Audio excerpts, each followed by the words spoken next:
Hey guys, what is going on? Welcome to the Secret History Living in Your Aquarium live stream edition. As always, how's everybody doing? We doing good? We feeling good? Is it getting better if you're not feeling good? I hope to hear so. I know a couple folks have been sick lately, so I'm thinking about you, a couple other folks out there too that I just hope you guys are hanging in there with everything going on. I know that health issues are not always, they're never fun or easy to deal with. So yeah, how's everybody doing though in here? Looks like we got a good number of folks hanging out, coming in, rolling through. All right. So today is yours. Whatever you guys would like to talk about, we will talk about. Um, I mean, I have a couple things I'm going to tell you off the bat, and then I want you guys to steer me wherever I'm going, right? We are in the distinguished aquarium, librarium, map arium of my dreams that I created with some AI and some Photoshop. And yeah, so let's see here. How's everybody doing? How we feeling? I want to give a big thank you to all the channel members. You guys really do help me keep going. I'm gonna mention. Oh, I don't even have these on for the feedback or anything, but I do want to mention too that May 2nd I will be down in Florida, finally getting my chompers fixed somewhat. It's a long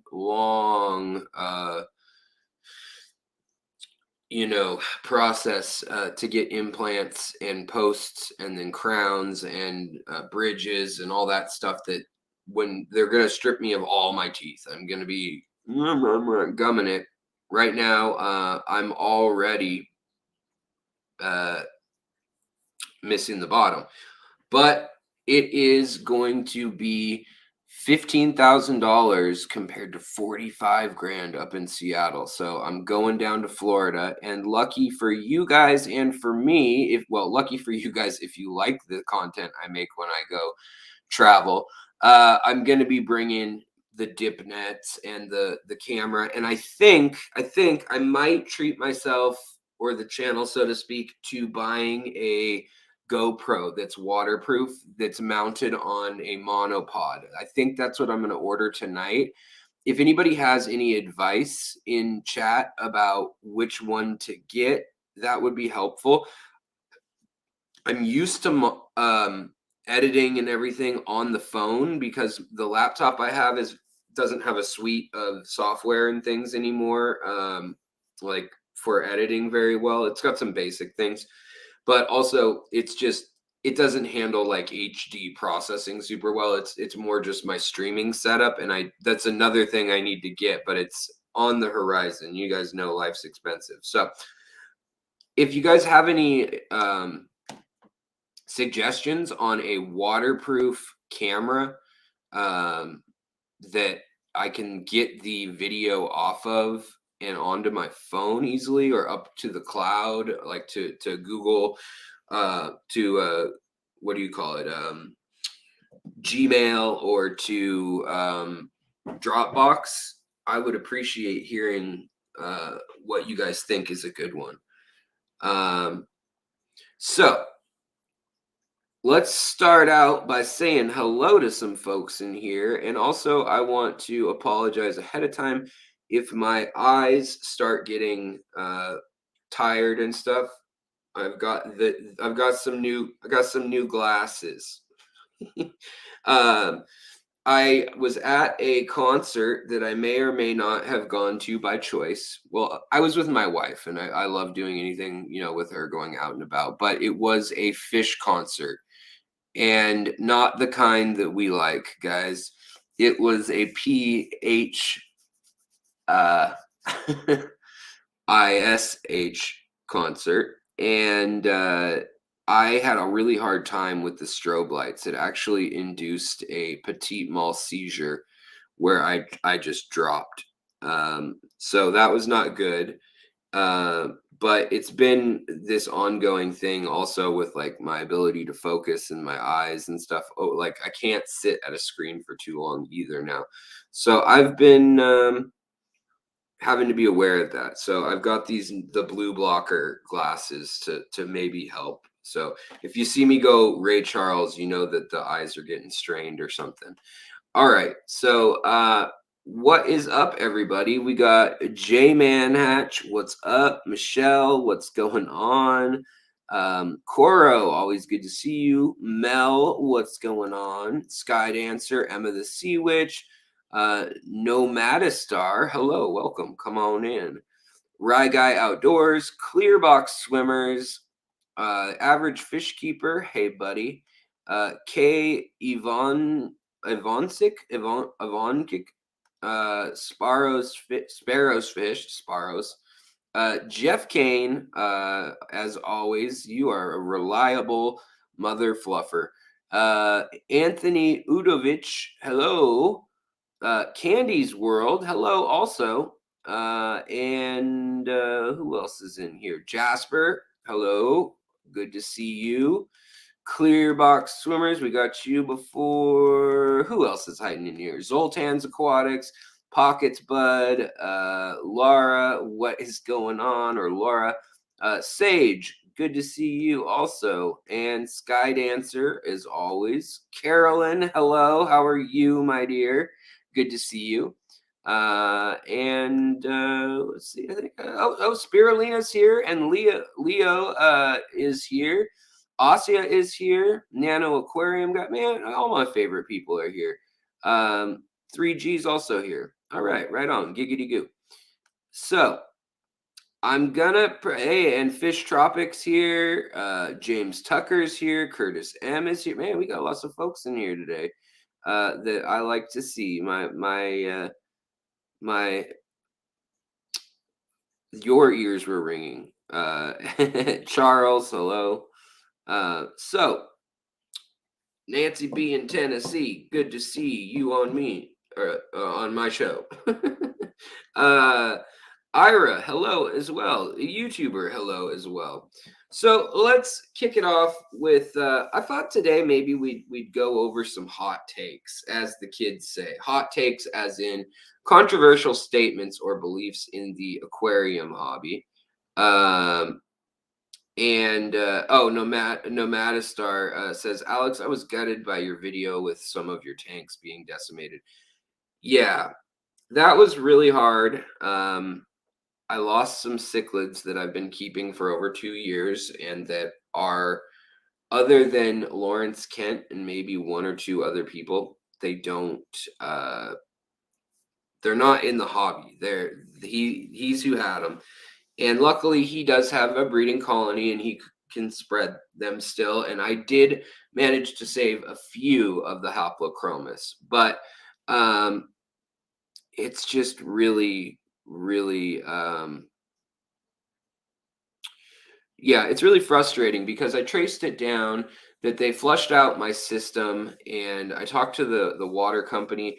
They actually don't use chloramine usually, but they added chloramine to the water, which needs more of the prime or dechlorinator type stuff to make it safe. Like you can render it safer by adding more of it, but doing a quarter cap or a half cap per bucket or something like that, that's not going to cut it always. You're going to need like a full cap sometimes.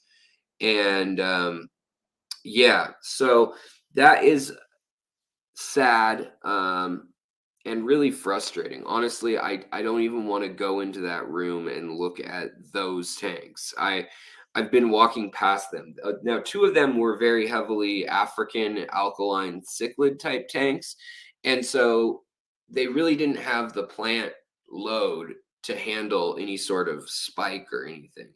My very well planted tanks, all they had happen was they got a little bit of algae, and that was that. But yeah, I'm gonna have to figure out something, whether that is, you know, doing obviously a full cap each time of the prime. But the thing is, when you're breeding fish, so I don't do a ton of water changes in my fish room generally. I one, because I'm lazy, two, because I've got the all the back injuries. I'm not supposed to ever lift over 20 pounds. So I try to limit it to like a 2.5 gallon watering can or half of a 5 gallon bucket. But sometimes I get a little squirrely and it's like 4 gallon bucket. But the the prime also can make the eggs of fish rubbery and make it so that they can't escape. It can actually bond to part of the chemical matrix that makes up the outside membrane of those like rainbow fish eggs and killifish eggs, and they can't get out sometimes. They can actually get, it can get so rubbery and tough that they get stuck in there and the fries die in there. So that's one thing to be aware of, like if you're going to use higher amounts of it. And the other thing is that just because you use it doesn't mean it's going to test for, like it's not going to test necessarily that you don't have any ammonia. So sometimes it'll show up as, oh, you've got some ammonia, even though it's locked and it's safe, so to speak. And then other times when you use those things and you do a test, it depends on how the test is made. You take the test after you put the dechlorinator in, and you look at it, and it'll say no ammonia, and that may not be true either, because a lot of what these prime and things like that, what they do is they take the molecule, the ammonia, and they basically wrap it in a collection of sulfur compounds that have bonds ready to go. So they're like ready to dock, like fingers. And the ammonia almost is like a little ball floating around like this. And so when they get together, it envelops it in a sphere and kind of turns it into an orb with a big cushion around it, basically. So some tests can tell that the ammonia is still there, and they don't tell you the difference between like free ammonia and ammonia that's bonded or protected. And then others just kind of say no ammonia.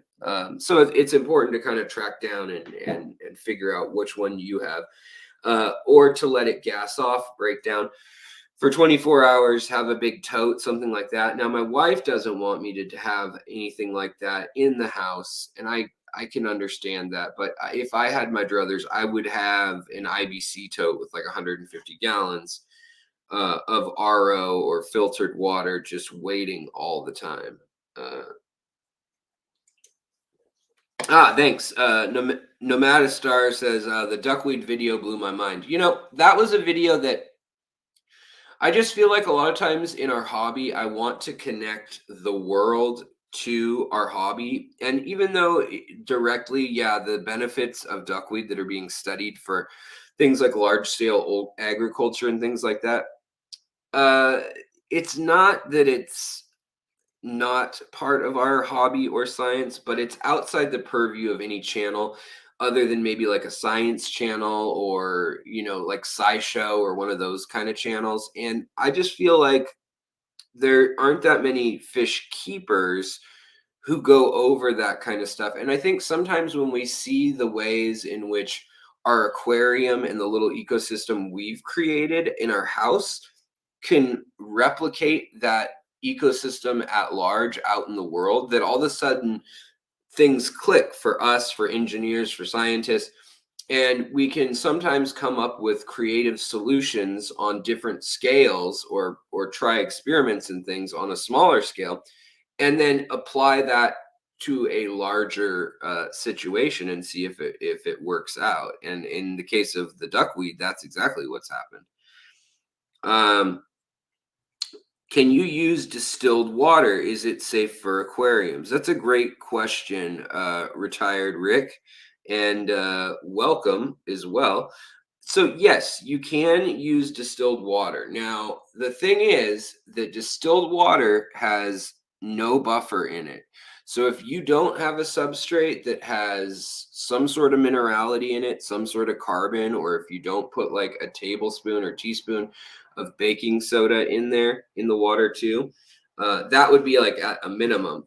You can experience wild fluctuations in pH. So you might start with a pH that's at 7.4, and as the day goes on with distilled water, all of a sudden you may end up with 5.5 pH because there's nothing to buffer it to tether it to for your pH.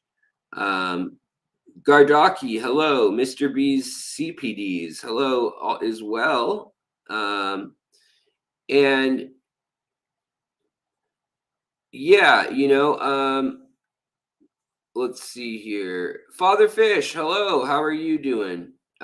The other thing about distilled water is, and by the way, Father Fish has been putting out a lot of videos lately. If you guys are interested in this holistic way of keeping fish that me, Lucas Bretz, Father Fish, there's a handful of us that I don't exclusively keep fish this way, but I like to highlight it because I feel like a lot of people are curious about it and they don't always get good information on it. And so there is kind of a collective of a few of us that are into it. With one of the main reasons you don't see it is when you look at holistically keeping fish and looking for natural solutions, generally there's not as much money to be made, or there's not a good brand. You can't sell Mother Nature brand X, Y, or Z. Uh, so you end up sometimes seeing similar styles of keeping being promoted, but it's frequently under the auspice of actually we're going to sell you X, Y, or Z. You need it. X, Y, or Z is the part of the system that works. And for me, I am simply just going online, reading what's interesting, learning, talking to other aquarists, talking to professors, reading new published research papers, trying things in my fish room, and then relaying what I'm learning back to you guys. Now, that doesn't mean I always know the info that we went over 3 weeks ago off the top of my head, but I feel like doing that, it means that we're learning together. And so it stays a little bit fresher on my mind. And for a video that's, 20, 30 minutes long, I probably will put in anywhere between 5 and 30 hours of reading about the subject and just talk about part of it that I think is interesting. But inevitably, now that I've done over 1,200 videos, I'll find lots of connections, and I could go on a whole tangent for 20 minutes about one little part of the videos. And so that's what makes it difficult. But the tangent here that I wanted to speak about is, can you use distilled water in your tanks? Yes, you can. You need to remineralize it ideally. Because the other thing is, just like in humans, if you give your fish RO water or distilled water with literally nothing in it, you are also taking all the salts, the salinity out of their bloodstream, and you're actually causing them dehydration, and you could even cause liver failure if they were in it, and just depending on what they were in before and what they're in at the time that you're grabbing them. Now, freshwater fish, they actually have saltier internal salinity content in their blood system and everything than is outside of them. And so they're able to regulate water not by drinking it, but literally just by absorbing it and regulating how much is getting into their cells. Whereas ocean fish, they have kind of a different way of doing it, where they actually have a way to process the water in their gill system. But needless to say, if they're used to processing things, or they're used to fitting the salinity to what works for them evolutionarily, sometimes distilled water is going to just actually cause the equilibrium at a cellular level to be all messed up and off, and make them pretty ill, if not even kill them sometimes. So let's see here. I'd like to know what Seachem equilibrium is used for. You know, I don't know what's in that product right off the top of my head. I don't remember. Is that the one that is essentially for keeping the pH stable, or is that the one for remineralizing stuff when you're using RODI water? I don't remember the name. Hold on, let me look it up real quick online here. Equilibrium, Seachem.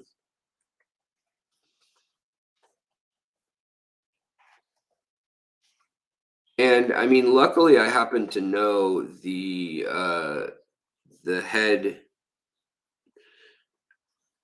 biological engineer and microbiologist that's behind working with a lot of CChem stuff. Their R&D guy, and he's really nice. Some things are just a trade secret, but others he's able to tell quite a bit about. So yeah, equilibrium. Yeah. Okay, now I remember. Equilibrium is just designed to increase your GH, essentially your general hardness, and it's got calcium in it. It's got manganese, magnesium, potassium, a little bit of trace zinc and stuff like that.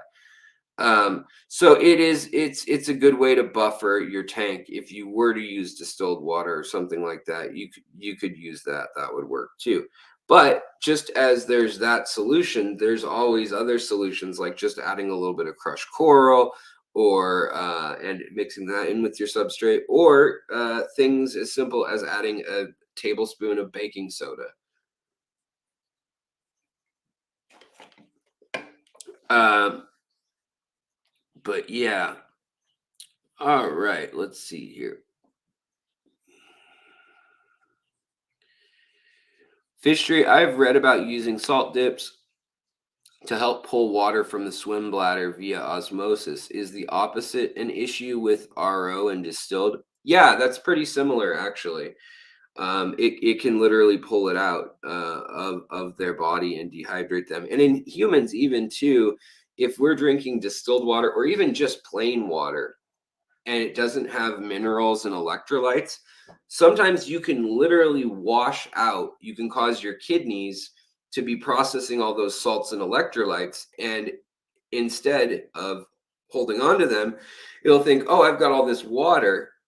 I'm probably going to be getting food and other things too, and it will release that. And I've actually ended up in the hospital when I was younger, at a 3 or 4 day concert where I just started getting really woozy, and then I passed out, and I was getting all like basically punch drunk kind of seeming. And it turned out that my salts and everything and electrolytes had crashed, and they had to give me a bunch of IV hydration. It's like 20 years ago. Um, Candy's World wants to know, can I use the Aquarium Co-op Trio medication on a community tank with fry? Well, you can. And here's going to be my first hot take of the day. I don't like treating fish with medication unless I see something actively wrong. And I've done experiments where I've literally had fish that have ick, or fish that have an ulcer, or some big lump on their side, or dropsy. And if you change their setting to something very similar to that of which they evolved in. So if it's a hill stream species, you crank up the water flow. Maybe you do more water changes. You give them good quality live food. And if they're a black water species like a gourami or a tetra or something, maybe you increase the botanicals, and then you also you can add a little bit of minerality to the water. And then again, you feed them live food.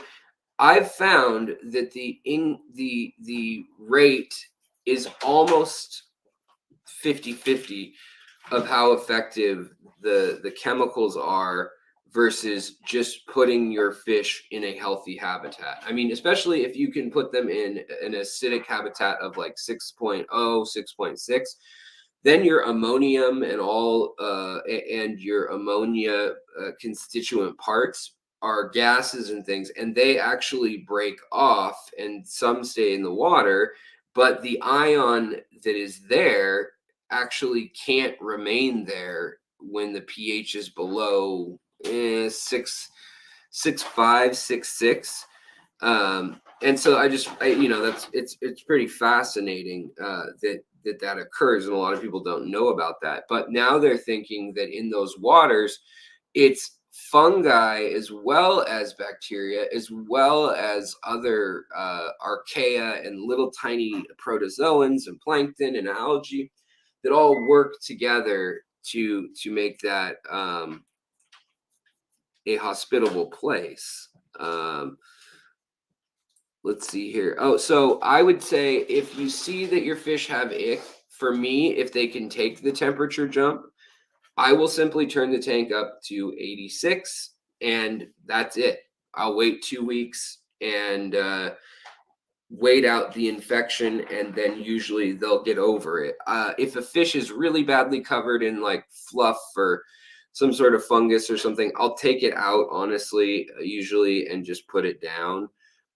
Or if I really have been caring for it and I like the fish and it's a little bit more substantial fish than some little tiny nano fish that don't seem to do too well with those infections, then I think there's hope a lot of times to just put it aside. You can do things like salt dips then that are independent.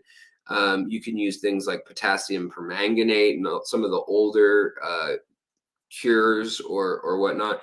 But I think what we're doing is when your fish come from a distributor, this hot take of mine, when your fish come from a distributor, they go to let's pick on Aquarium Co-op, but they're not any different than anyone else. And in fact, they're probably better in some of their practices right at their store.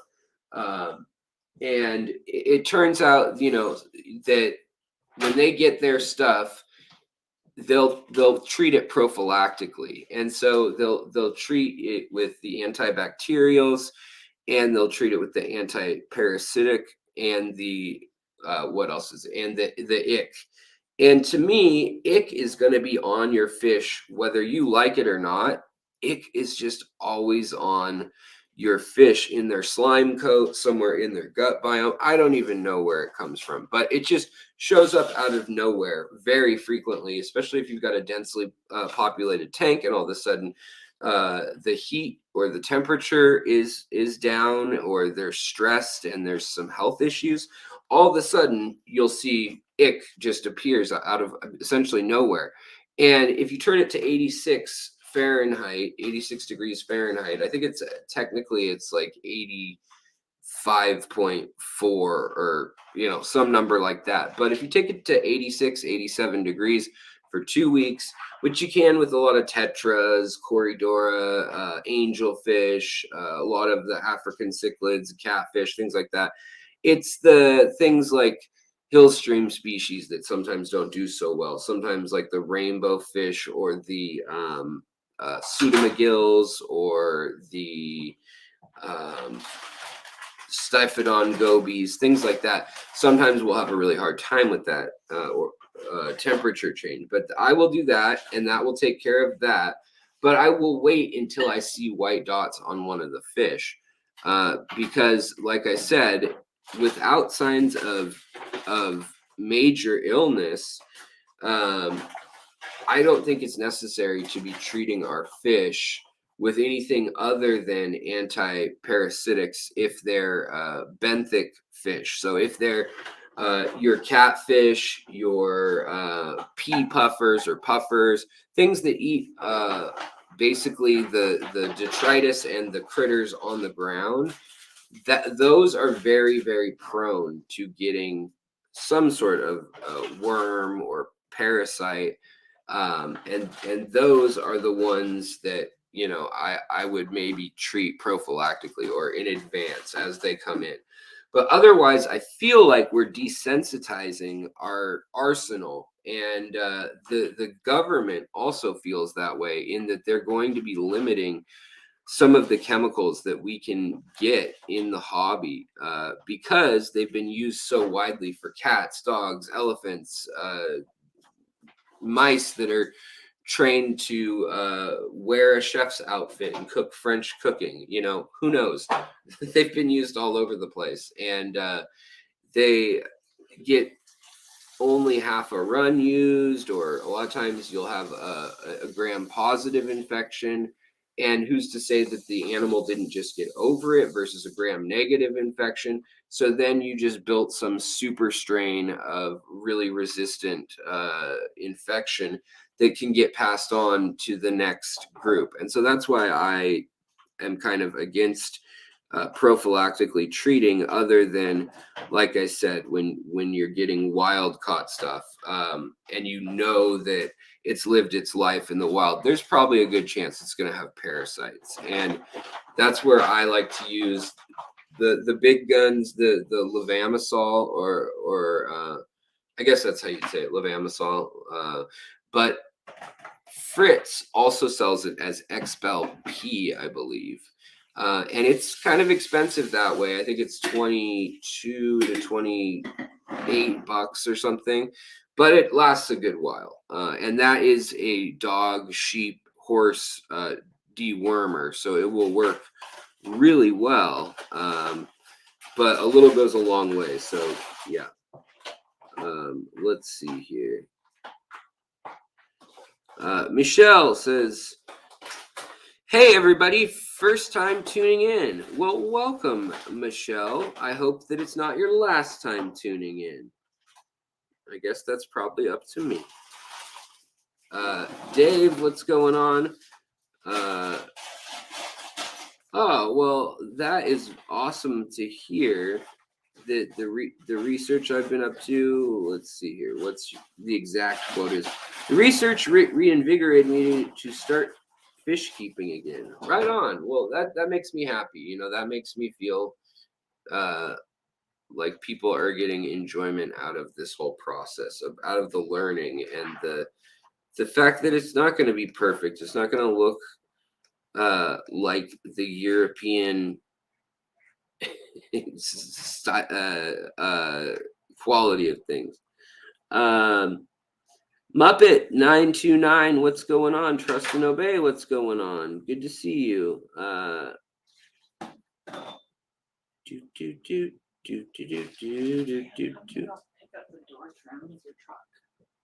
Okay, hold on, guys. 1 sec. My wife just got home, and I just need to talk to her for 1 sec. Okay. What's that, honey? I'm gonna go pick up the door trim. Where is it? It's like right here. Done. You're gonna. Oh, okay. But you're gonna go pick it up with my truck. Yeah. Okay. You got it. Okay. They're open. Okay. I love you.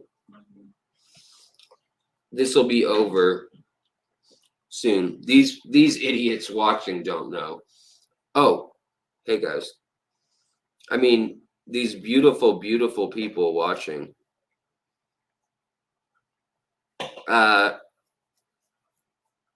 Let's see here.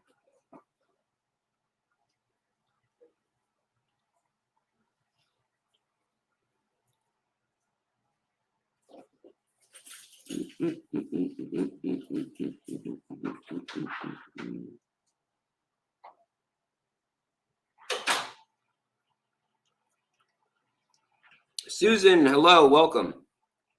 Exo Eric, hello. Trust and Obey, what's up? Eurogupper, hello.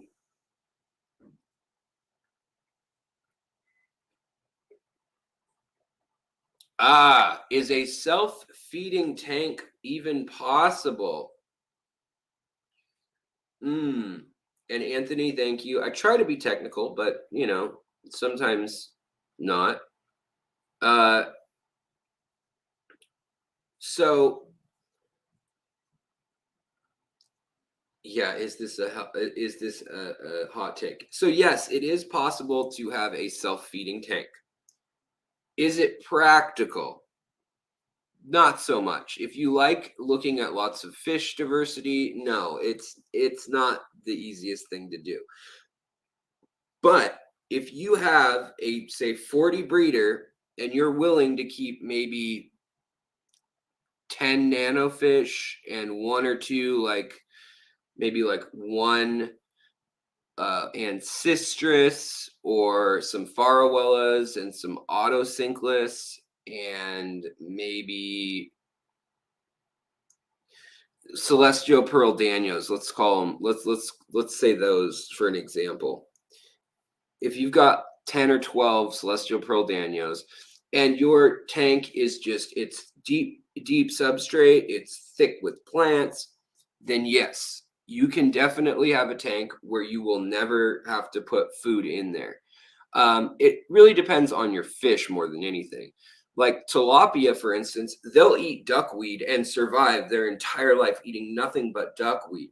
So as long as you have enough surface area to keep the duckweed going and they don't eat it all, they'll just eat that. Now, goldfish can eat duckweed like that as well. But when you start looking at the fish you want to include in your tank, there's a couple things you need to do. And, you know, a lot of people, I think that is a good hot take in that a lot of people would say, no, you can't do this. It's not realistic to have a tank that completely feeds itself where you're literally not adding any food. You need a good light. You need a really good light because you're going to need plants that are doing good photosynthesis. Now, you also need enough fish that they're going to be moving the water around, depending on if we're talking filterless or not. And I'm kind of assuming we are, because we want low maintenance, right? And that's where I think things like Danios are great, because they move around quickly. Now, they do also eat quite a bit, but if you get a species, for instance, like honey gouramis, they will have babies so frequently if you set them up a nice tank. And there's things like seed shrimp, there's things like Daphnia, Cyclops, algae for them to munch on here and there. Um, those little bugs that hop on the top of your water, the little mites, those, I mean, as you just go down the line, if you have a diverse enough ecosystem within your tank, if you set that up well ahead of your fish being in there and then start introducing the fish, and you've been from the very start, you've got plants, then yeah, you can do it. And it's actually not that hard. The problem it becomes if the fish get so good at finding one food source that it becomes a problem, that then they can hunt it down and eat it every time. So if you have the gouramis, like I was talking about, they're going to eat little things and algae and stuff, and then they're going to breed.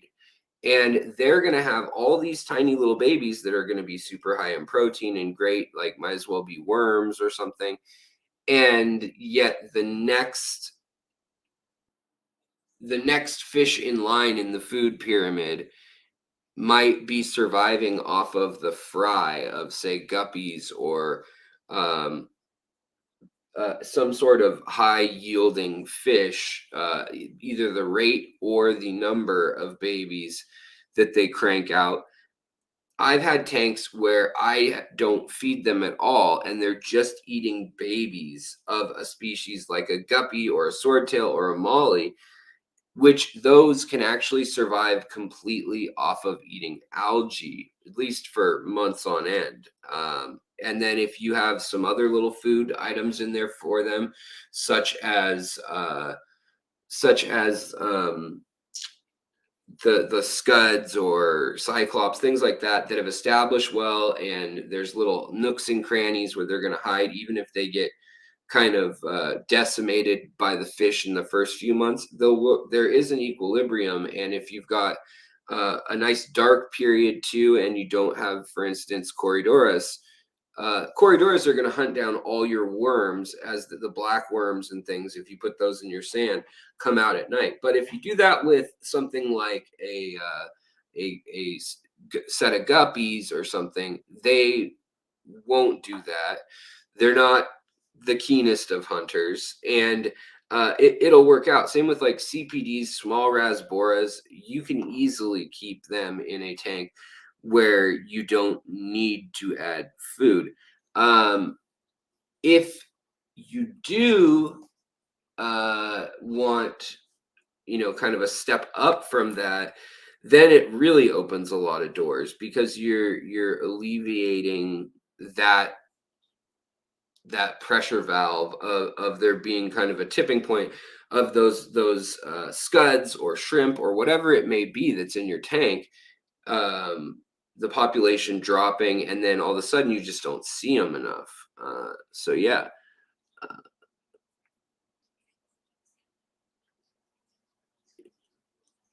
Let's see here. Laura B, try one of the shrimp approved species. Alex has a couple of lists in his videos. Okay, what did I miss?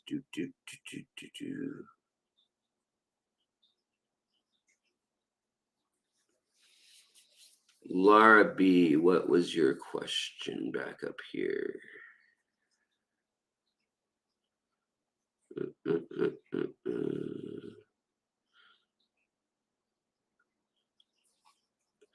You had a guppy platy fry grow out, no problem. They got big enough to eat baby shrimp, so I kicked them out. Now I'm stuck with Hydra. Yeah, that is a challenge. Just put some baby guppies in there. Just keep track of how many you put in, but they'll eat them over time. They will. It's not too hard of a task for them to accomplish in a week or two. They'll get stung a few times sometimes, and then some of them, end up stressed and dying, but most of them end up fine. Let's see here. Alex, I have a question. Wait, Alex, question. Do you, think the carnivores water bladder wart, okay,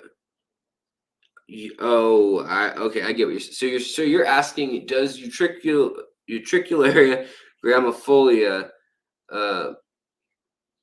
does that bladder wart, which looks like a string with a knot and a string with a knot and a string with a knot. Each of those little knots is a little pod that has a flap that opens, and it will catch little microorganisms, and it gets its carbon not from CO2, but actually from insects, as well as some of its nitrogen too. But I would say that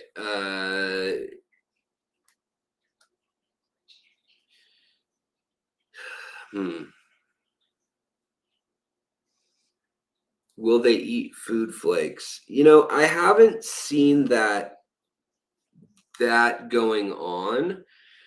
What I've seen is the other animals living off of the food flakes, and I think the utricularia is a rather stealthy, stagnant thing. It wraps around, it grows dense, and then it stays around the base of like a stem plant or whatnot. And anything that comes by, it'll close on, that goes in there without a curiosity. And yeah, so I haven't seen it eat flake food. I think the live motion, the activity kind of sparks a different level of I don't know if aggression's the right word, but yeah, aggression. Jeff Kane says, I was thinking of selling I was thinking of self-feeding 40 breeders, 6 pygmy sunfish, nice, and a few scuds. That's a big tank, Jeff. A 40 breeder to have just 6 pygmy sunfish. But in that size, especially if you got some sand and some nice particulate substrate, like little real fine kind of ashy or silty clay and dirt, they'll probably be all right and probably have enough room that some of the babies will be able to escape if you give them some dense foliage in the corner, as I'm sure you will. Let's see here. Going to be Nancy says going to be doing some tank shuffling soon, and I want to add another native tank. Yeah, me too. I want to add. I think I'm going to turn that 40 that crashed into a native tank, and it's just a matter of what I find down in Florida. But I would love to get some of the various pike and gar looking smaller critters, like the little fundulus, the killifish, and also like the pike minnows and stuff like that.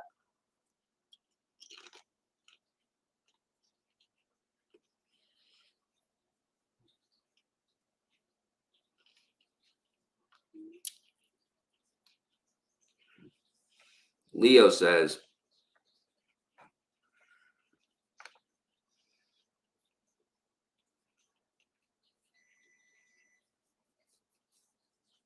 okay, so I need some advice. I use TurboStart 700, but it won't get past the nitrate stage. So I went to the Fritz website.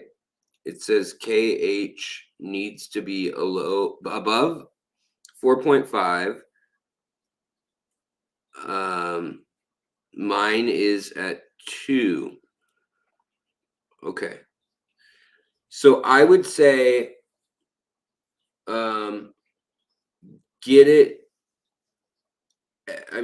up there then. It's probably something about where the organisms, the bacteria, that is the enzymes and things, where they're able to start doing their thing, what they need metabolically and all that. So I would, add some crushed coral, add some. You could also add some. I keep wanting to say argonaut. It's a type of argolite. Is that the right word? It'll come to me. But to add something to harden it, you could add limestone too, and then give it another go. Now, the other thing to be careful of is that there are a lot of those cycling companies that sell stuff that is a cycled tank in a bottle. One, remember, you're not getting the microbiome diversity. That's just not going to be there. You may have a functioning cycled tank. You don't have a seasoned tank that has multi-species and multi-strains. And so if one thing's different one week when you do a water change and it's off by a little bit, instead of wiping out the whole colony of everything, then you're going to have actually pockets of like, okay, well, these 20% are still kicking and alive and well.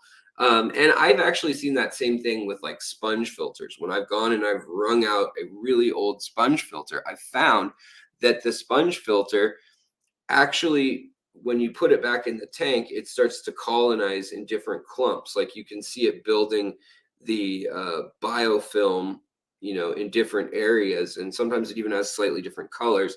So just because we call all those bacteria the same thing, they're definitely not either.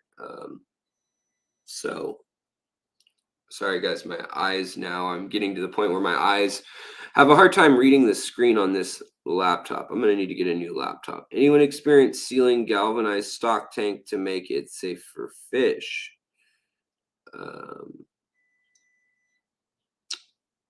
I want to use 170 gallon. Nancy wants to use 170 gallon to put rainbow shiners outside, and the metal tanks look so much better than the Rubbermaid totes. Yeah, I'd have to agree with you. I do like the look of that better. The IBC totes are a little more handy in that there's lots of areas to pick them up, move them around, things like that. If you need to use like a jack or a dolly, maybe a couple friends, something like that. But I would say that sounds like a really cool project. Anyone have experience selling galvanized stock tank to make it fish safe? Yeah, I don't know about that part. Um, and 333, I've never seen a live stream before. Well, now you have. Hello, it's me. Here, I'm going to juggle fish for your amusement. They're invisible fish. Oh, almost dropped one there, ladies and gentlemen. I did get this. So I got this fish hat, which I like. But then also I got this fish hat, which I don't like because it doesn't fit on my head, but I do like the pattern, and I wish that it was better because it's a little rainbow trout.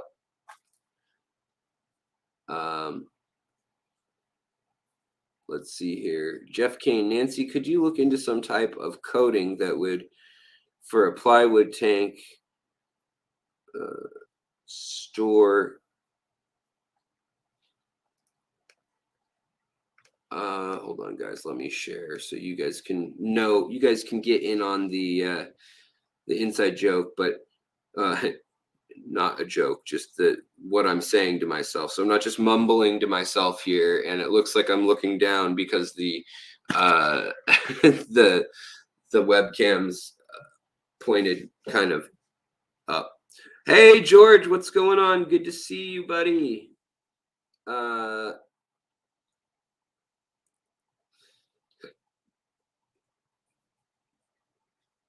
Okay, so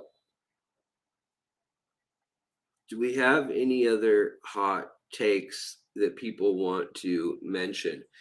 I think that liquid carbon is a joke and that it shouldn't be sold to anyone except for people who've been in the hobby at least 10 years. Like, if you really know what you're doing, then you can do things to help. But if you're not, you're just going to turn it into probably something similar to glutaraldehyde, which is a pesticide essentially.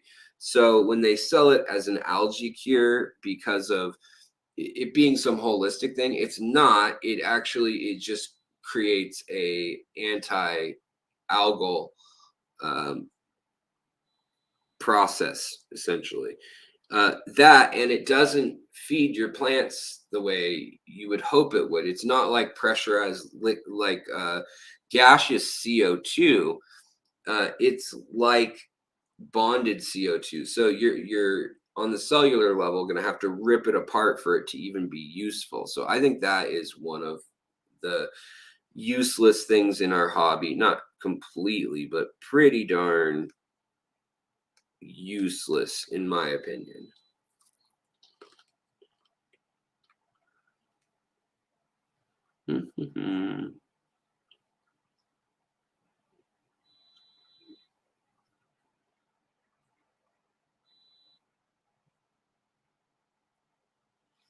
And 33, welcome. Yes, welcome indeed. Welcome to my stream.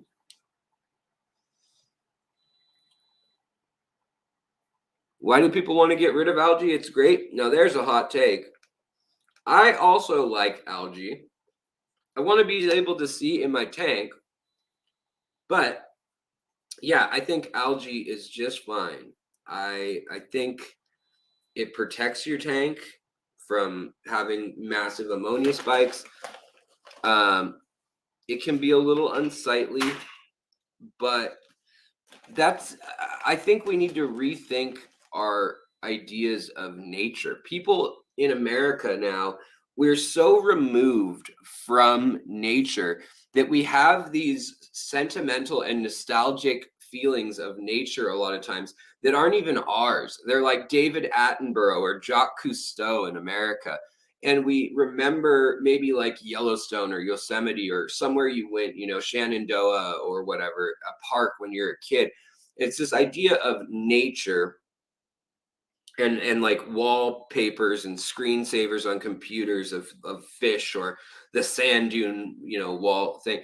And it's not a realistic appraisal of the situation. Whereas if you go out, if you collect fish, you'll know how often you're standing in water that just smells awful and it's barely moving and the tannins are thick and you could pick up just globs of mud and it's just there's biting bugs and mosquitoes everywhere and there's algae and cyanobacteria. Nature's not always a beautiful postcard. And I think our aquariums, we want to see the best of nature. And I don't blame anyone for that. But I do think that we have a nostalgia for something that never existed. It's kind of like America wanting back the time with the white picket fence and everybody had a turkey in their pot and nobody was poor and it was the 1950s and you could leave your door unlocked. And it's like you look at the crime rate in America back then and you look at, social inequality and stuff. And it's like, what good old day? Like, depending on who you are, there may be some of us that had a good old day or some of you had a good old day. But it's also that, well, we just didn't have 24-hour news cycles cramming it down our throat that terrible things are going on. We didn't have the photo proof of it or the video or all these sort of things. And I think nature's just the same way. Like I catch fish and I like pointing out when I collect fish, like, look how messed up this fish is. This fish didn't have a good life as far as like comfort and ease of life. It has been through the ringer. And a lot of fish you catch have. And I think that that is something people don't realize either is that, um, they're not just always going to be vibrant, healthy, pristine Adonis figures of the species or anything out of the wild. Many of them are not healthy at all. Pyle says, I am planning to take people, to take people out looking for fish with me again this year. So much cool stuff to find in my areas. I feel so fortunate. Yeah, you do have a cool area for sure. Texas, the biomes there, the microbiomes, the Southwest, and the also some of the high desert and things like that too. Very, very cool. I am jealous. In Seattle, we have some beautiful landscapes and things, but the bottom line is we have 56 fish species, including introduced ones. And that's just not that many. I've run into all of them. Yeah. If you are small fish in nature, you are always hunted. So life is not so easy. Yeah, sometimes, but sometimes if you're small, you get away and you're able to hide. Yeah, definitely. Yes, Coro, the doom scrolling is not the picture of nature and humanity and what's good for our own mindset, Silver Creek Aquatic, hello, how are you doing? It's good to see you. So good to see you. Yeah.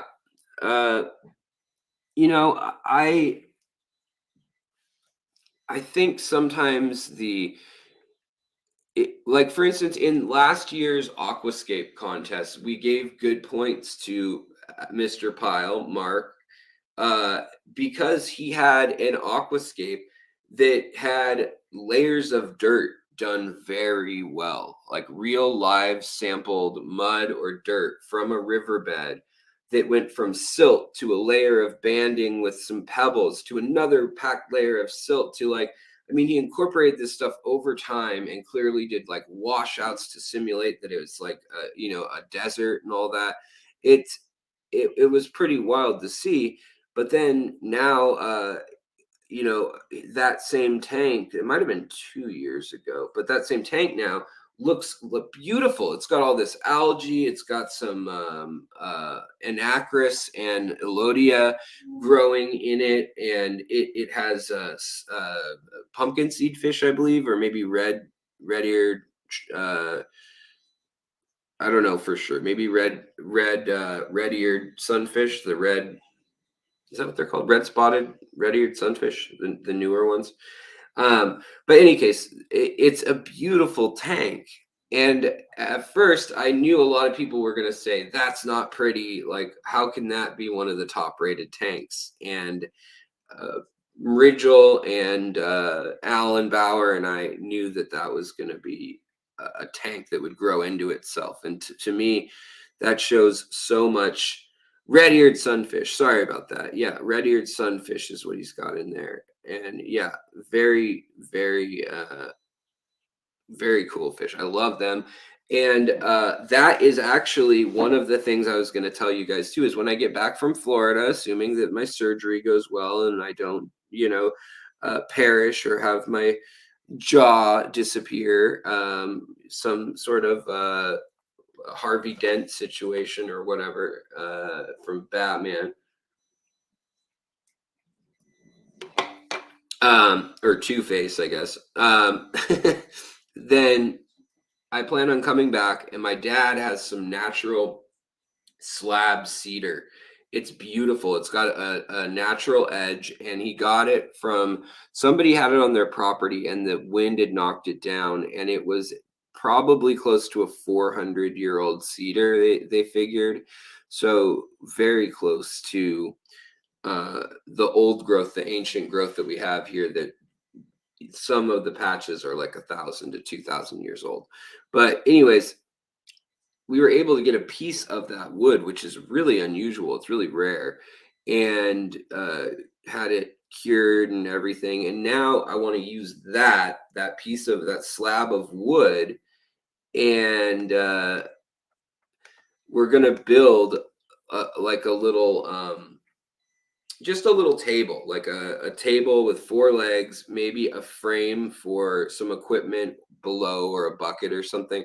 And then it's going to probably sit about yay high, like yay high on me is where the tank will start. And it will probably end here. So that way it'll be right at face level.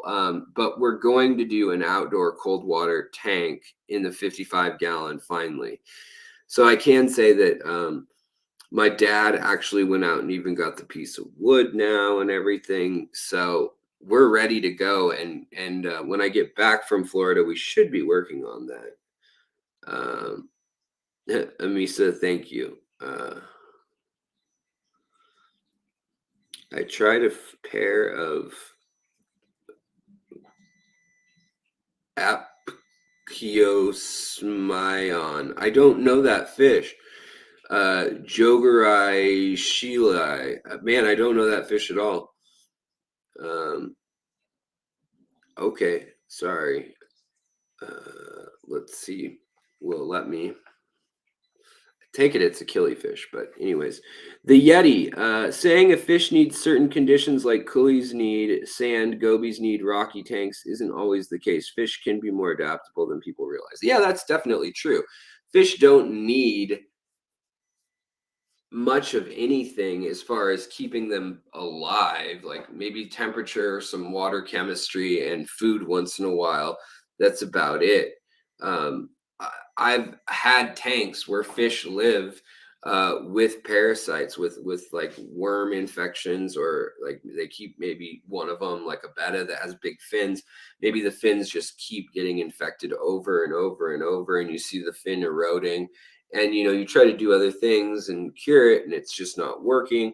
Well, I mean, yeah, that's just unfortunately how it goes sometimes. What part of Florida will I be visiting this time? So I will be flying in again to Tampa. Then I'll be getting a rental car that, yes, I can sleep in. And then I will be headed up to Spring Hill probably. But if I don't do that right away, so Spring Hill's about an hour or hour and a half, depending on traffic, north of Tampa, and inland a little bit in the swampier kind of area. But if I go up there and I stay up that direction, I want to go to points north, maybe go up again and stay with Lucas Brett's 2 hours north of there, kind of in the armpit of Florida. But I'm waiting on information, and I want to know what you guys want to see. Let me know what you guys want to see, because I can go back to the Aquatic Research Center for tropical fish. That's a pretty interesting spot, and talk to more grad students and um, you know, forecasters for weather and for fisheries and for all sorts of cool people and stuff there. Or I can go to another fish wholesaler like 5D or Imperial or VMC or any of the bioaquatics. Any of those things are easy to do. Grant Eater, I'm sure I'll see just by default. And who else? But I think it is the era where I'm just going to hit the road and see where it takes me. Hopefully, if I go south, it's because I have lined up a talk with a park ranger at the Everglades National Forest or National Park. I don't know what to call it. It's like it's a big swamp that runs into the ocean, so it's not really a forest, but there are foresty spots. But yeah, so hopefully that footage with maybe some pythons and other kind of invasive stuff, maybe we'll get some footage like that, or maybe we'll just be in a couple historic places like Fort DeSoto, which is a really interesting place historically, but it's also become a beautiful marine sanctuary because you can rent kayaks, go out there. There's different canals they built all around the part of this battle abutment or fortress.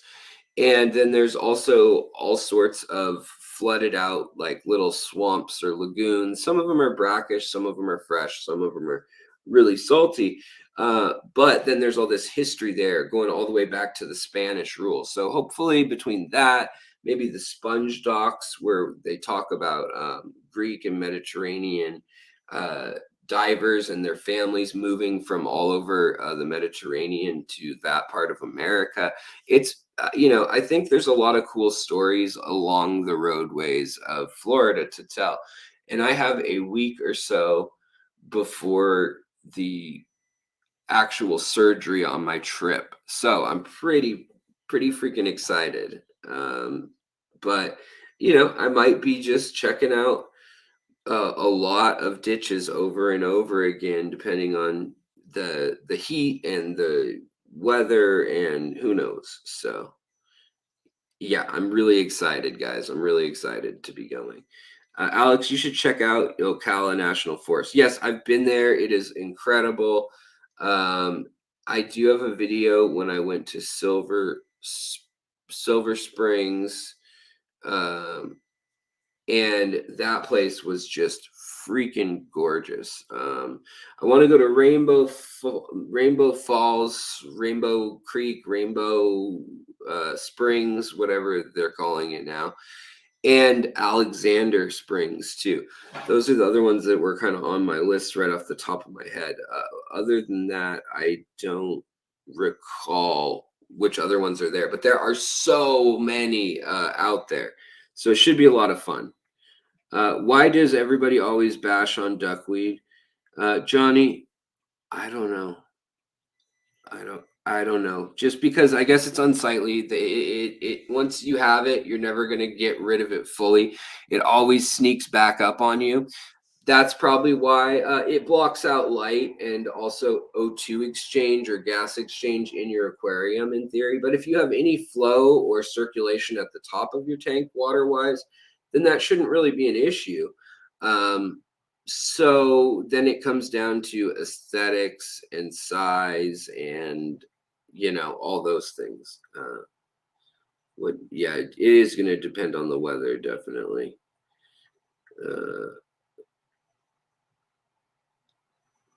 What's that noise?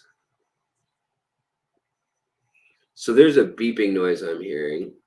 And I think it's my heater in my aquarium. Blue Springs is nice. Oh, okay, I'll have to check that out. Oh, right on. You got a a pair of golden wonder killifish that you love feeding, according to Melissa. Come on. Or Michelle.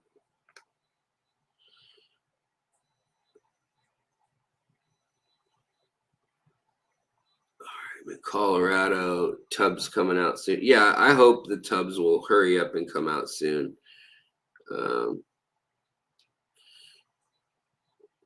All right, guys. So my eyes are getting a little tired. I think part of too the steroids that I've been taking to do that. They make them tired. They make them really dry too. So I've been having to use a lot of eye drops. But I'm gonna get I need to put my blue light blockers back on. Maybe I feel like I should just do this stream another time of the day too. Maybe on Fridays it'll happen another time. But while I am going, or where I am going to land, I do not know. I do not know. But I'll keep y'all posted. Also, yeah, Johnny, I will get some sleep. I'm actually not that tired right now. I'm just a little preoccupied. I've got a lot on my mind, but I hope you guys all have an excellent night.